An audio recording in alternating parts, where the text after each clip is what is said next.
welcome to Legacy IS Academy.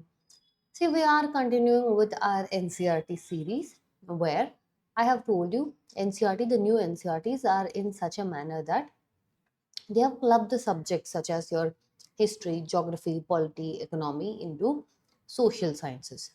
In this series, we will be seeing subject specific from your NCERTs.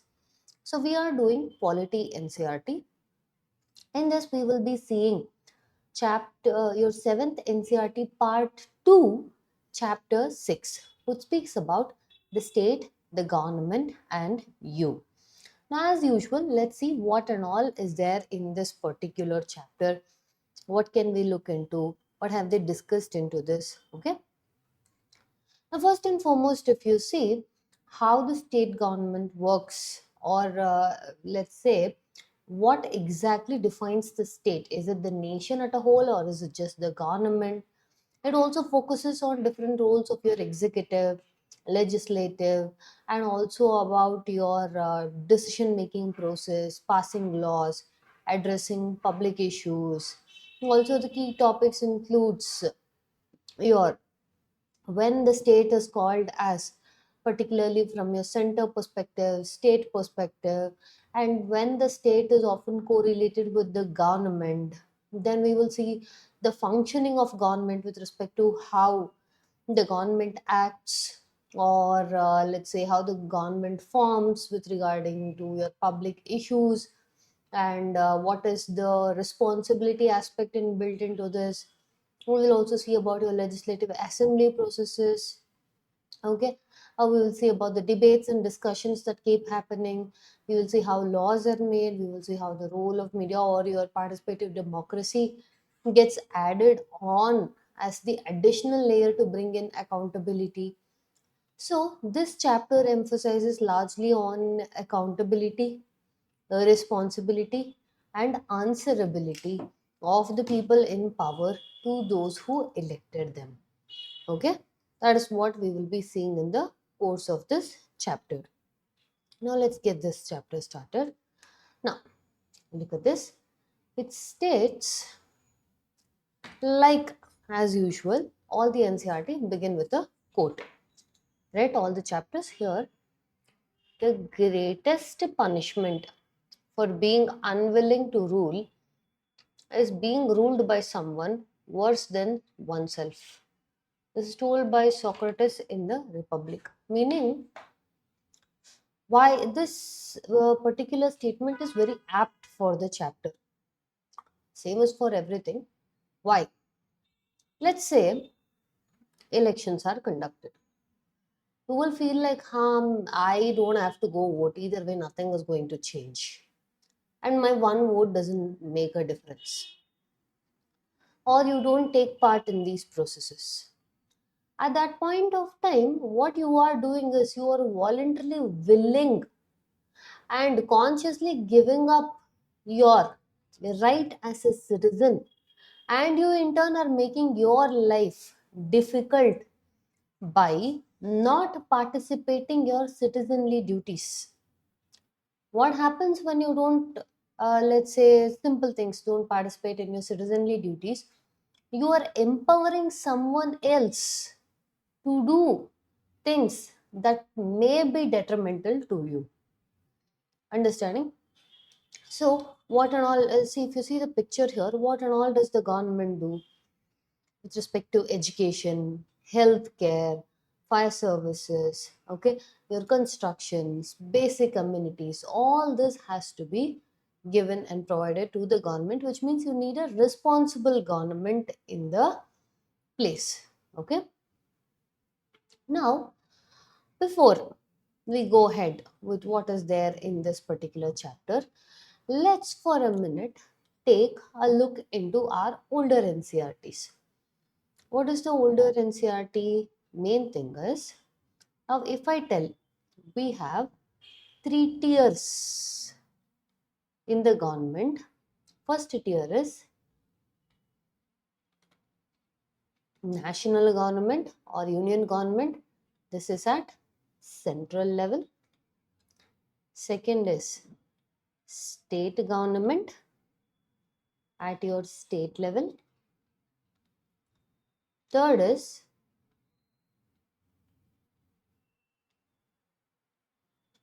local self-government at your local levels. Now, when I tell local levels or grassroots level, I mean your panchayats and municipalities.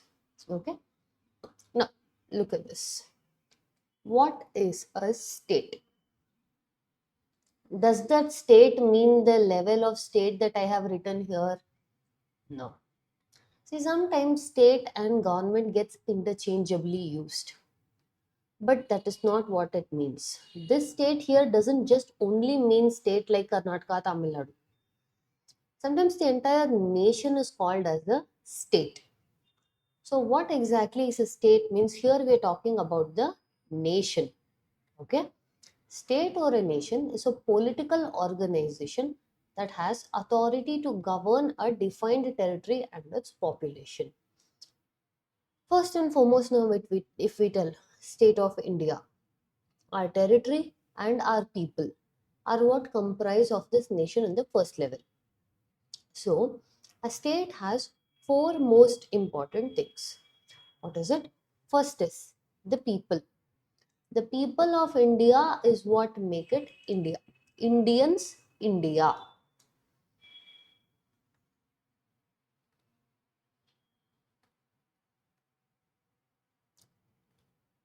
Okay. Next, land means a fixed territory which is agreed among. See, when I tell fixed territory which is agreed upon by your neighbors and everyone, let's say in my mind, I'm going to think India comprises of Bangladesh, Myanmar, or Bhutan, Nepal, Sri Lanka. I may say mine, but that doesn't mean that is the agreed upon concept. What I tell as my territory and also agreed upon, and I have proper claims to the place that I'm laying. Okay, so my land is a fixed territory. So state comprises of these four elements. Next is government. Government is the type of country that I run. Last is sovereignty. That is, I and I only can make all the decisions for my country, both internally and externally, without outside influence. Okay, this is what is called as your state. Okay, now, like I told earlier, the word state and government are often used interchangeably, but that doesn't mean they are same. Look at this. Let me tell you this thing. Now, I told you state means people or population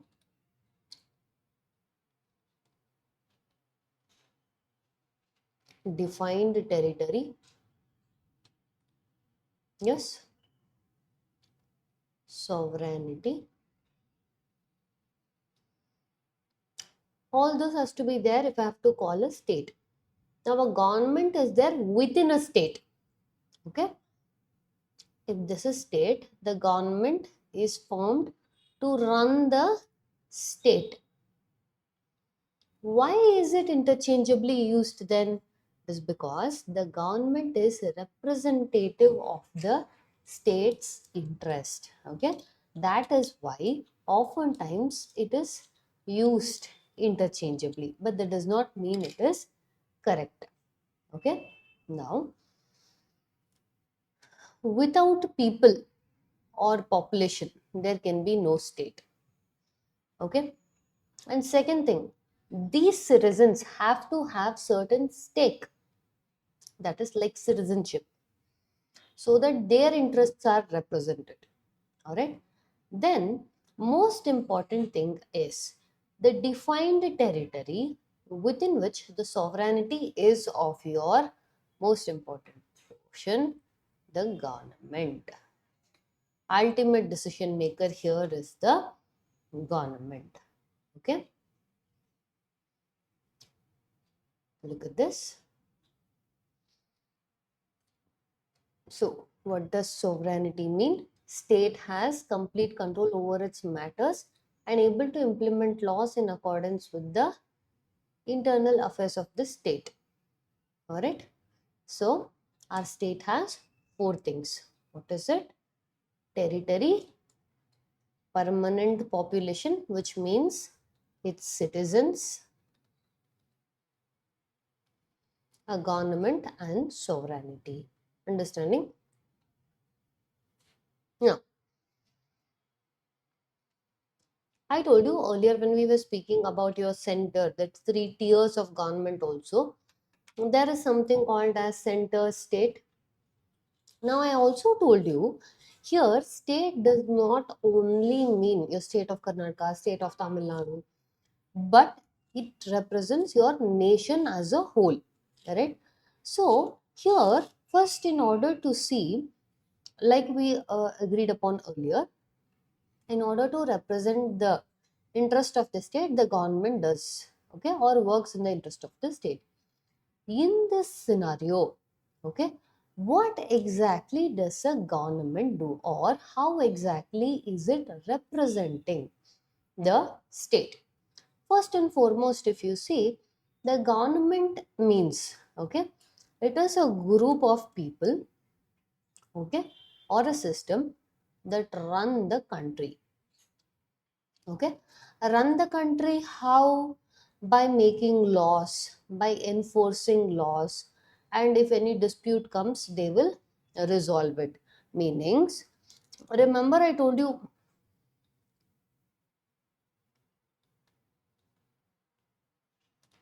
three organs of government.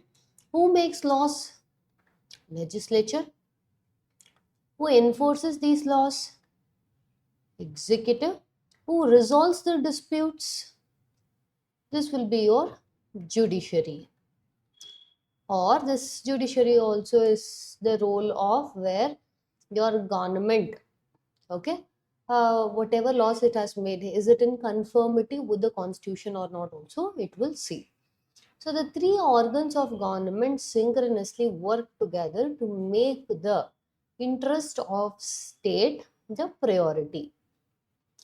So if you see, in specific to this three also, legislature, executive, judiciary, when a particular section of executives, that is, let's say, your prime minister and council of ministers in the center, or chief minister and council of ministers in the state, these people are also again called as government. Central government, state government, and third tier is local self government. Okay, they are, think of your state and government in this manner. Let's say there is a school built. Okay, the school has many teachers, students, staff, etc. The school is a permanent structure. Okay, the teachers will keep coming in and going out. That's how you have to think of your government. The school is like the state, the teachers coming in and going. Okay, those are like your elected representatives or your PM, COM, all these people. Why are we telling they're coming and going? Because of your elections. Frequent elections, periodic elections are conducted.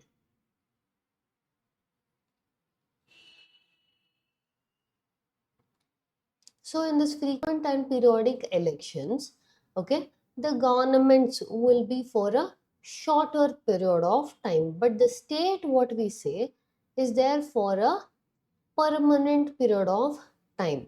Okay, so what exactly does your government do means, it runs the daily work of the state. Okay, and when we say, okay, the government did this, the government did that, we are interacting with the government and not the entire state. Now who and all comes under this so called government, if you see, let's say your government, here by the government I'm speaking about your center and council of ministers, PM and COM, CM and COM means council of ministers. Now these people have certain more executive bodies that help them carry out your day to day administration. Okay. Now, in your executives only, there are two types: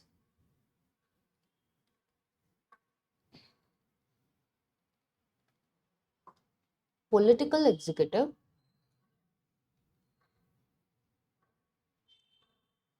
permanent executive. Now, when I make this difference as political executive and permanent executive, Constitution has not made this changes. Okay, we are calling it that way. So, you at any point of time should not understand that permanent or political is something that is given by the Constitution. Now, what is this permanent and political executives? Permanent executive means like your bureaucrats who have to write exams like your UPSC exam. Okay, they will be recruited for your IAS, IPS, IFS, IFOS, right? So these people will be working, okay, and they are there for a longer period of time. They are not changed based on elections. Okay, first thing. Second thing, these people are the ones who will provide the continuity no matter what government changes or how many times the government changes. And also, people interacting with this permanent executives. Now, here, permanent executive means I'm not only talking about IAS, IPS, IFS, but your grassroots level workers. Okay, so with them more, okay, compared to your political executives like your PM, COM, CM, COM. So permanent executives, as the name tells, they are here for a longer period of time. Okay, they are not elected or they are not in position because of the election, but they are recruited. Your political executives, on the other hand, are your Prime Minister and Council of Ministers in the center, Chief Minister and Council of Ministers in the state. Now these people are periodically elected and they hold the office as long as they have the support of the house. Okay, so they are more like temporary. They can continue for any number of times, but it is not a fixed position. Okay, so apart from that, if you see, in order to maintain the law and order in the state, your government uses police. Police is also part of permanent executive. Now they are responsible for maintaining law and order within each state.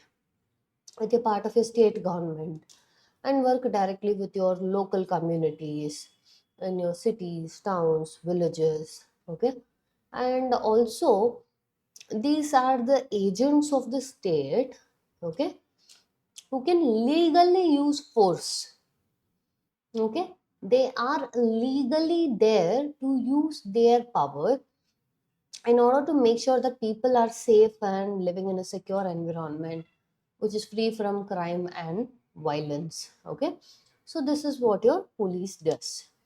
The police also work with your court systems, prisons, and criminal justice system. Why? Because if you, let's say, arrest someone, you have to produce them in front of magistrate. Yes, they may pick the person, but they can't punish the person. Punishment is with your judiciary. So, what does the police do means they contribute to social change by trying to promote safety, justice, better quality of life. They also spread awareness on various issues such as your road safety, drug abuse, women's safety. Okay. So basically, they try to run it based on the essential features of the constitution. So if you see, The name of the chapter itself is the state, government, and you, right? So this is the people. This is what is the government, legislature, executive, judiciary. Okay, and this entire chunk is the state. The state in turn, that is your executive that we spoke, no? The government when we speak, utilizes your agents such as your police to help the people. So here, when we say state, okay, and if we take these three organs, okay, first a legislature is where the elected leaders, okay, are representing the people. Now, if you see the police, okay, they enforce the law, maintain peace, protect citizens, investigate cases, and present them to judiciary. So, in order to say the constitution, law and order, courts, all these protect the people's right and make sure they get access to justice. Okay. Now, if you see the police department, I told you, comes under your executives. Okay.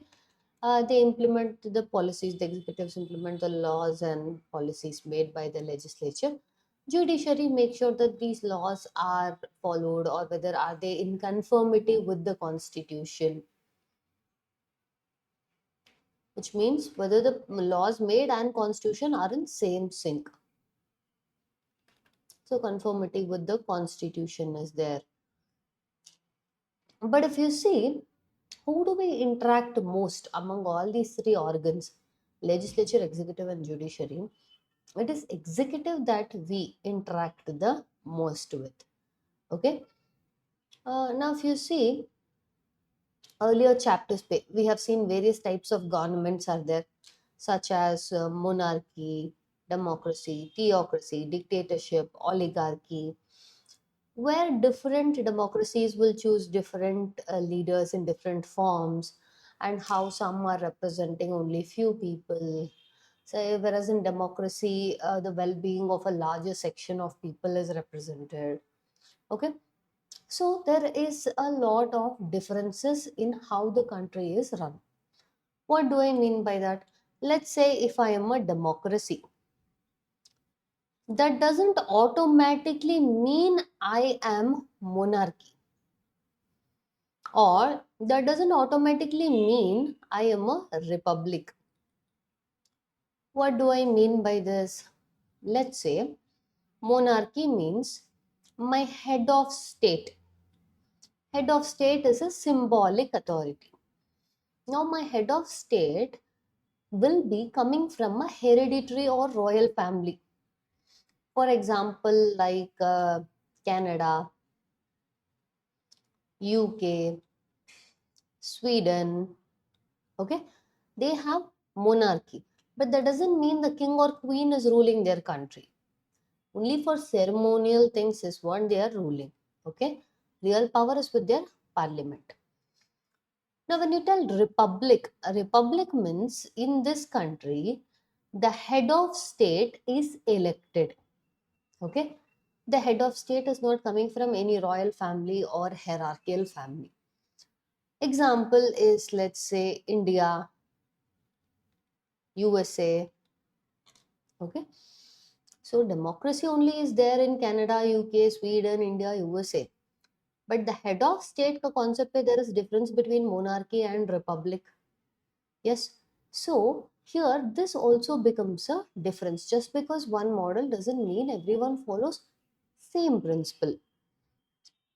Now in India specifically, if we see, our head of state is elected but indirectly elected by people. Whereas if you say USA, the head of state, USA is also a republic. The head of state is directly elected by the people. Okay, so these are some of the differences where you have to see how one model but different variations are there. Now if you see, people in both India and UK, both of them have parliamentary form of democracy.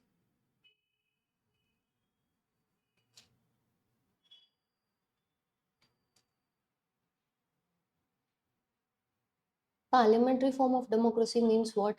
Executive is answerable to your legislature.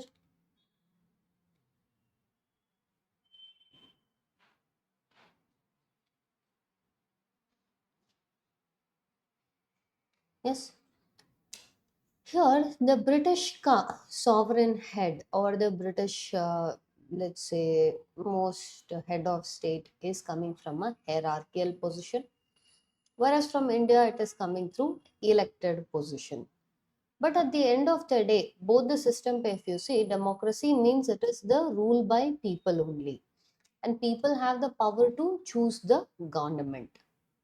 Okay, so in our country, we have called India as a sovereign, socialist, secular, democratic republic. If you see these two words, you have to read it in synchronous. Democratic, but we are republic, which means elected head of state, not hierarchical head of state. Okay. Now, India is one such republic that protects the rights of all the people. How? Through your fundamental rights, which is given to all the citizens, and also constitution is at the center. For example, if you see Britain,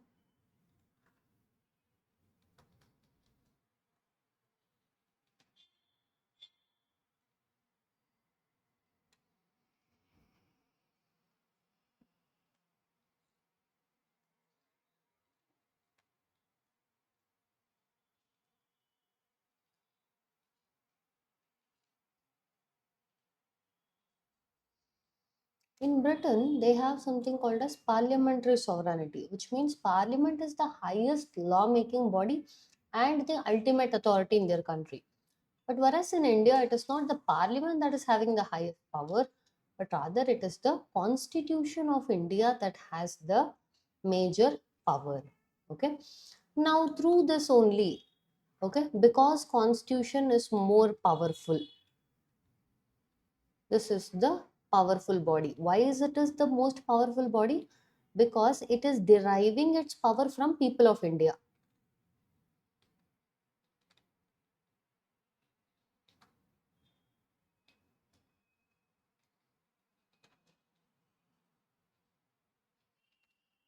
Okay. So it tries to make sure that rights of individuals as well as rights of community or collective rights both are protected. So rights by there is something called as individual rights and collective rights. Both in minority rights and majority right have to be protected. That is what your constitution tries to do. How? For example, let's say in certain geographical areas, certain states where tribal population is there, okay, now they and their lands are protected by law. How? For example, there was the sacred hills of Dongria Kontobe tribe in Odisha. Now what they decided was, there was many who thought that okay, they will use their land, okay, for developmental purposes, but this tribe protested telling that this particular land is very important to us because it is our sacred hills. Now because of this sacred hills which were called by your tribals were protected by law. Here you are protecting this tribal rights.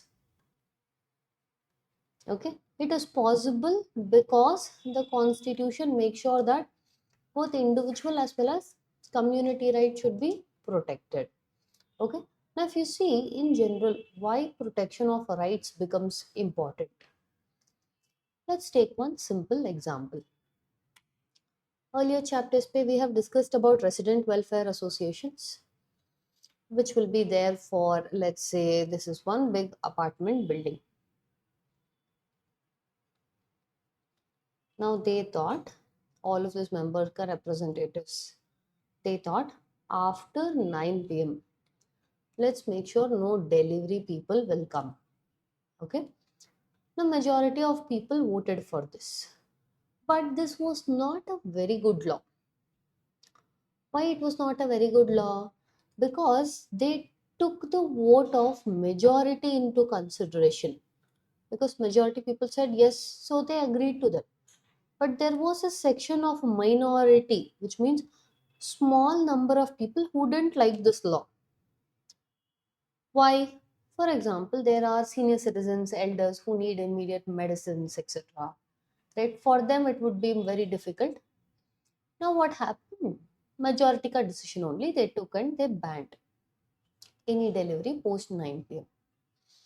What happened? One senior citizen fell in the house because of low blood pressure. Okay, blood sugar fell down. Why? Because tablets could not be reached on time. After this incident, they now realize that no, there are needs of certain people who may not be like us, who may not face scenarios like us, but that is also important, like the senior citizen ka health. So then they changed the law telling deliveries will not be allowed after 9 p.m. except medicine and food. So here what you are trying to do, you are trying to be considerate about the minority situation also. So this is why you have to protect the rights of all. So the government can force us to maintain law and order. Okay, but the constitution will limit their power. Otherwise, if you give too much power only to government in order to pressurize people to maintain law and order, okay, by ignoring certain sections, it will lead to abuse of power or citizens power rights will be violated. So when we tell we are a democratic republic, okay, we have elected representatives who will take the decisions, but within the framework of the constitution, which means they do not have large amount of unlimited powers. Okay, so a republic means the rule of law is more powerful than the wishes of the majority. Okay, this is what we tell as dominance of the majority is not the right thing. Okay, interests of your entire society should be considered.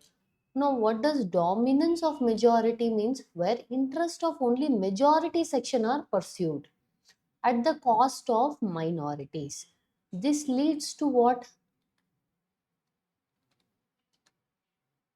Alienation of minorities. Alienation means they will feel like a separation, okay, from the state, feeling that okay, we are in less number, our interest will not be represented scenario. Okay, so that is why the constitution makes sure that no one person will become too powerful or no one organ will become too powerful, and elected leaders cannot pass rights which are against people's basic rights. What are these basic rights? Such as your freedom of speech, freedom of religion, equality before law. Okay, these kind of aspects. Now if you see in 1782, okay, there was American War of Independence, which was, okay, fiercely led by your General George Washington.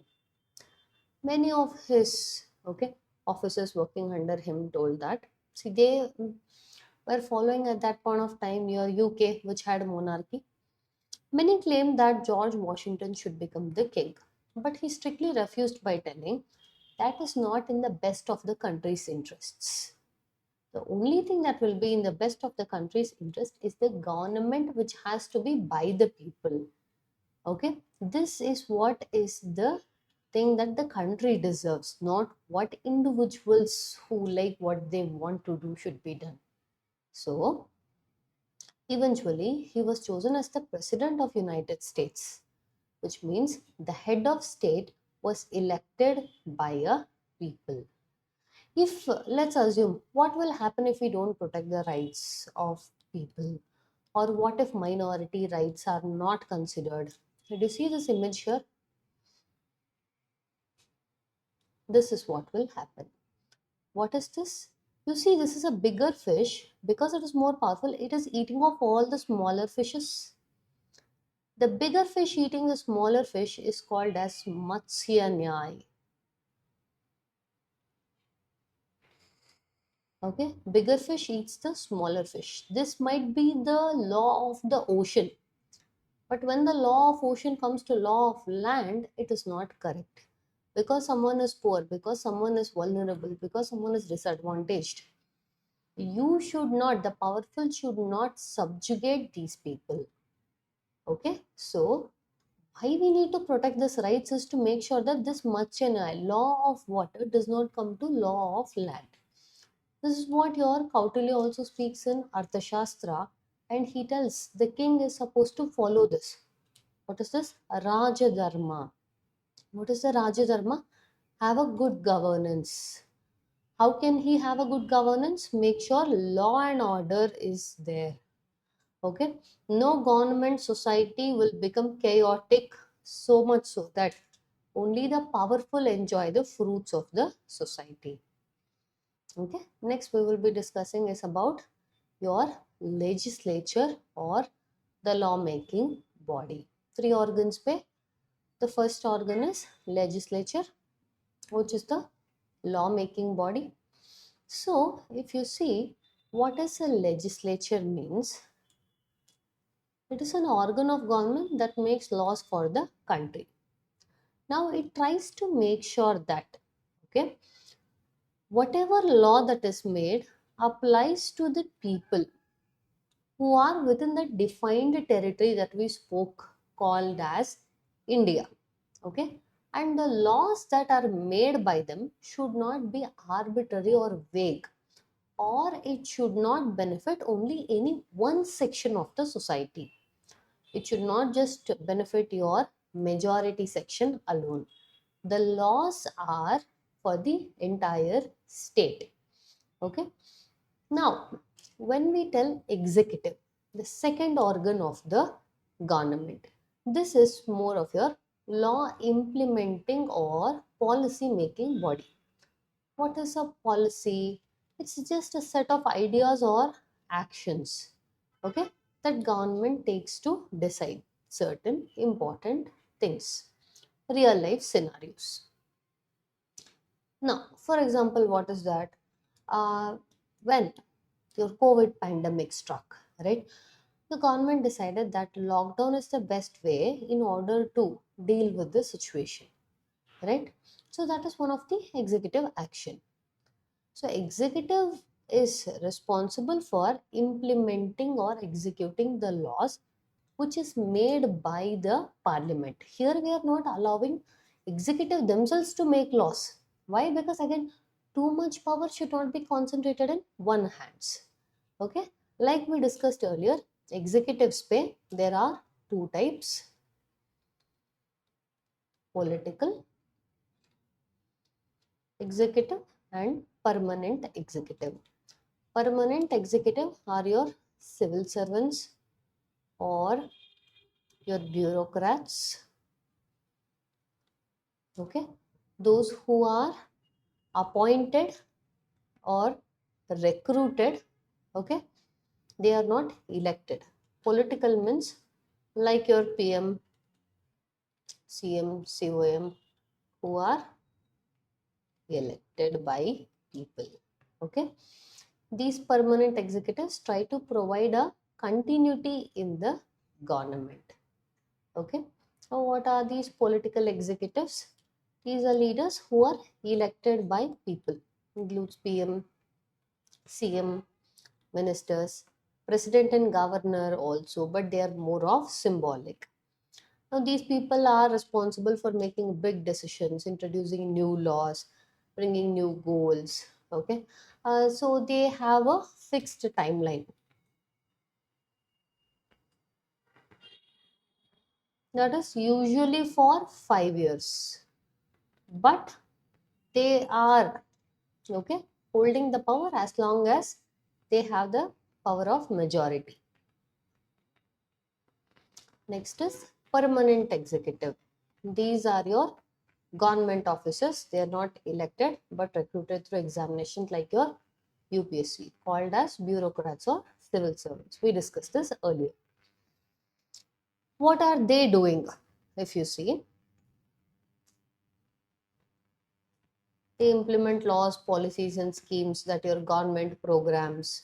Example, Pradhan Mantri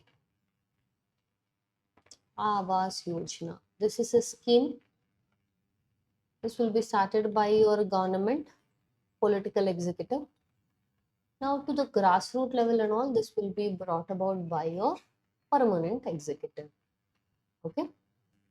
Now here if you see, there is a chart that showcases how, okay, under your ministry, various executive bodies or your permanent executives are working to make, okay, or implement a particular action or a decision.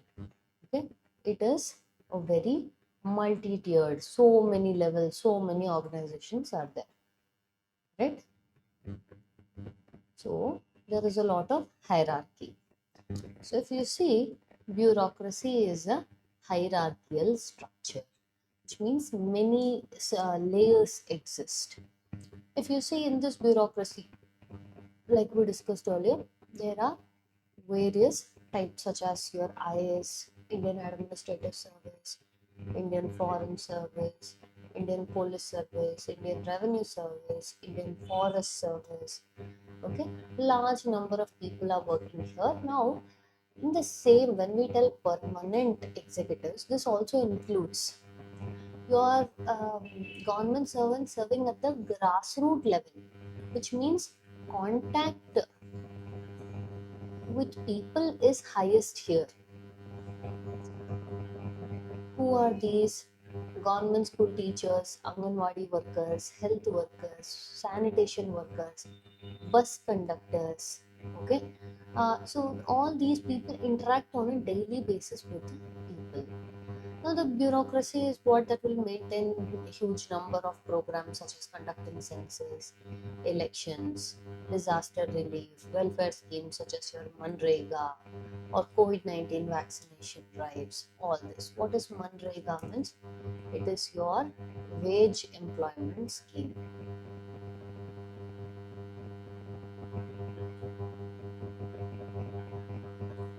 Okay. So here we have told this bureaucracy then seems like a very important chore. Yes, it is. But the bureaucracy has also come a pretty long way. For example, let's take the example of Chunnira Belliyappa Muttama, okay, who was born in Karnataka and cleared the exam and went on to become the first woman to join Indian Foreign Service. But the laws at that point of time were, let's say, more different for women. That is, if you have to marry, you have to take permission from government. If you, let's say, be put into a certain high position, you have to resign when you get married. Okay, so this person, okay, Chonnira Belli Muttama, contested against many of the unjustly things that was done in the name of gender discrimination with respect to government services and approached the Supreme Court. At that point of time, Supreme Court, it was chaired by, this particular case was led by Justice V.R. Krishna Iyer, who was against gender biased provisions. Okay, as to see, public employment is there means it should be treated equally for both men and women. Why should there be this bias? Okay, this is what your judiciary has told, and that is what has been the change also. Okay, so we saw the state up until now. Now we will see the second part of the chapter, that is the government and you. Here, the government of India, if you say, has three roles. One is it is a protector, it protects people through your law and defense. Second, it provides for people who are vulnerable, socially disadvantaged in the form One another way you can try to create good governance is through the usage of media, either the print or electronic media. Nowadays, your government is very active on platforms such as X, formerly Twitter, Facebook, YouTube. So, if you have any issues or concerns which you are seeing, you can bring it to the notice of the concerned officials. Okay. Then next is through your civil society organizations. So civil society organizations here means like your NGOs or your non-governmental organizations. Okay, non-governmental organizations are the ones which will be trying to play a role where they will try to be involved or have the collective interest with regarding to education, okay, employment, with respect to vulnerable sections, women empowerment, all this. One example we can look about as to how the role played by NGOs mattered here is 1970 Kerala government had planned to build a huge hydroelectric project in your Silent Valley. But what happened was, if this was to happen, then that would mean huge amount of untouched tracts of land will get submerged under this, which means this particular place, that is the Silent Valley, had a rich flora, fauna. Your biodiversity was so immense that all of it would be lost. So what happened? Many NGOs came in, they mobilized the support of people.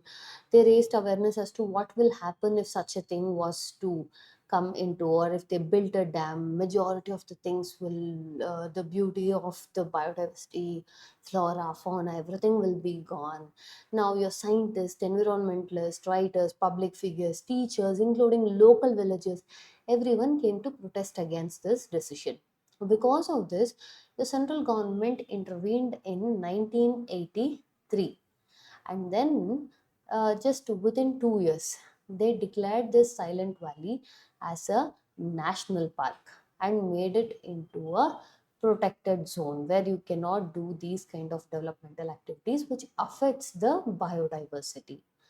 Another way you have to bring about your good governance or what role you will play in the government is through your political representatives. Okay, wherein you can directly write a letter to them stating, "Okay, this is the issue that I'm having."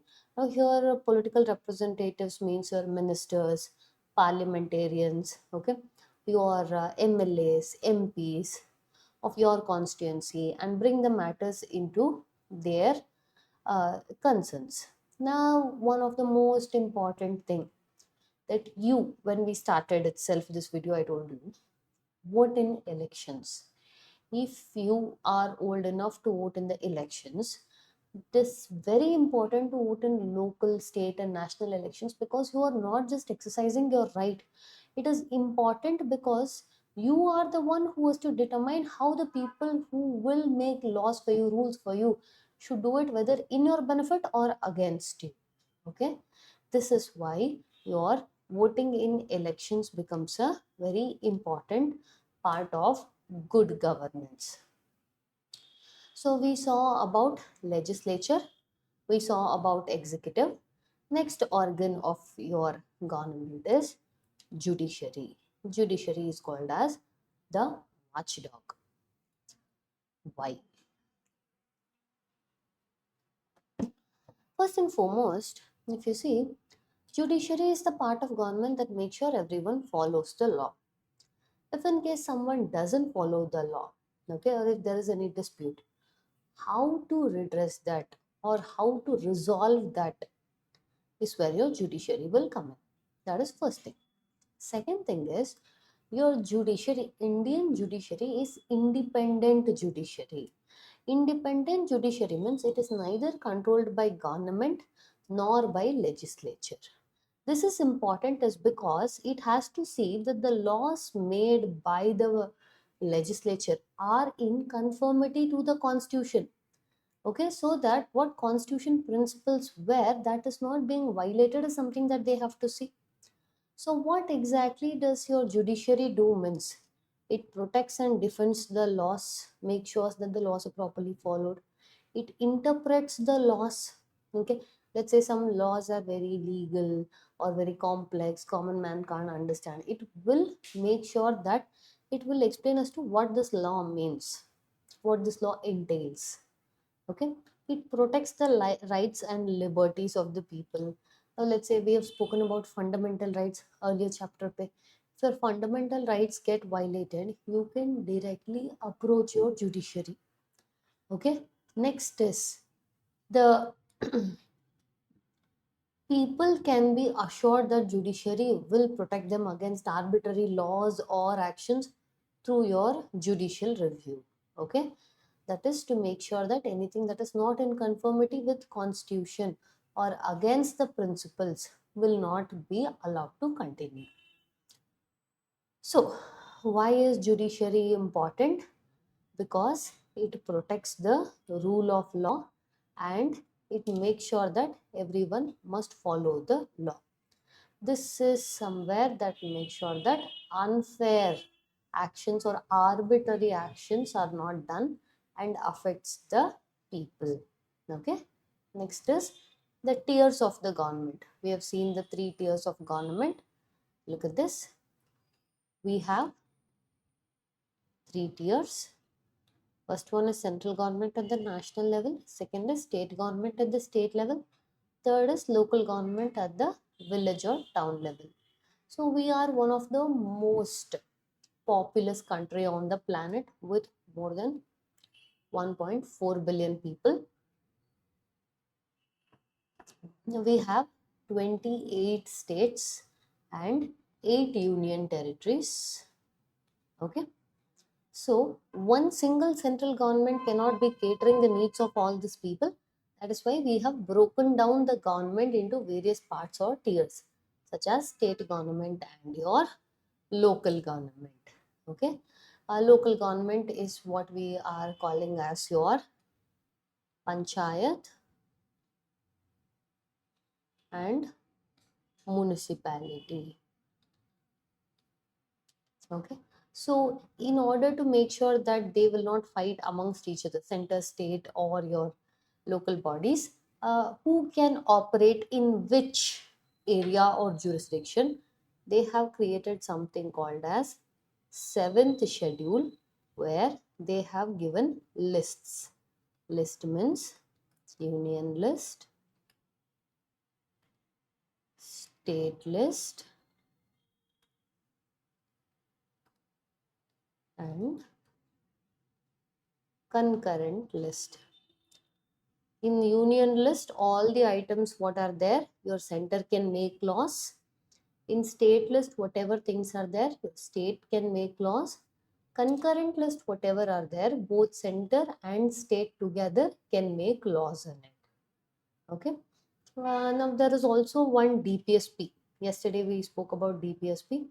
So the state shall take steps to organize village panchayat and endow them with powers and authority as may be necessary to enable them to function as units of self-government, or otherwise creation of local self-government is important for India because it leads to decentralization or grassroots level democracy. Okay, so initially when we started out our constitution, we had only 2 tiers of government, center and state. In 1990s, the constitution was amended or changes were made to constitution to create panchayat raj system, wherein panchayat for your rural areas, municipality for your urban areas. So what is decentralization? Decentralization means power and decision making are not just focused in one hand but are spread around. Okay, so that the people will be ultimately able to take decisions. Okay, so even for this panchayats and local bodies also, people elect their representatives. Elections are held periodically. Okay, now we will see as to why is this decentralization important. Because it allows the system to be more democratic, which means more people can take part and be involved and lead to a participative democracy. Okay. Second one is better knowledge of the local issue. Local leaders will tend to know much more about the issue, and stronger local governments will be there, such as your panchayat and municipalities, where people will take and claim the stakes higher. Next is local discussions, such as on water supply, roads, schools, can be solved by people who face the issues every day than people who have no idea about that. And also it leads to more accountability, which means when leaders don't do the work that they're supposed to do, your people tend to question them. Okay. Your decentralization concept, if you're speaking about, one of the strong advocates for this was your Mahatma Gandhi. Okay. He believed in the concept of self-sufficient village governments, or Gram Swaraj. According to him, my idea of village Swaraj is that it is complete republic, independent of its neighbors for its own vital wants, and yet interdependent for many others, in which dependence is a necessity. Which means, according to him, true democracy lied in its villages, or Gram Rajya is Ram Rajya. Okay, so what are the topics that each of these tiers of government look after means? Your central government will look into issues such as your defense, foreign affairs, currency. Remember, I told you about lists in the seventh schedule? So these are few of them. The state government will take care of things such as police, land, health, agriculture. Okay. Your local governments will also look into your water, drainage, street lamp, park, understanding.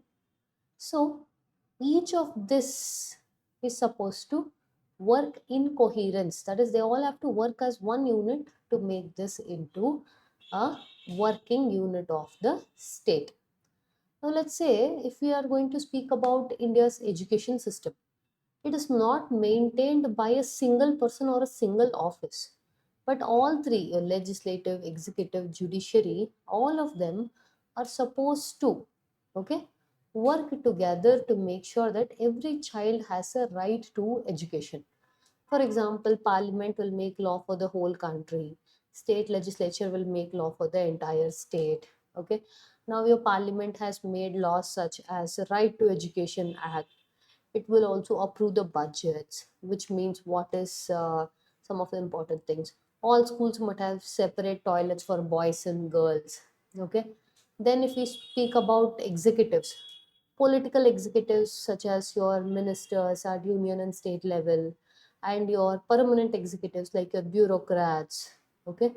They all have to make sure that yes, we have to make the same example. If we take separate toilet for boys and girls has to be there, and you have to improve the teacher training in all of this.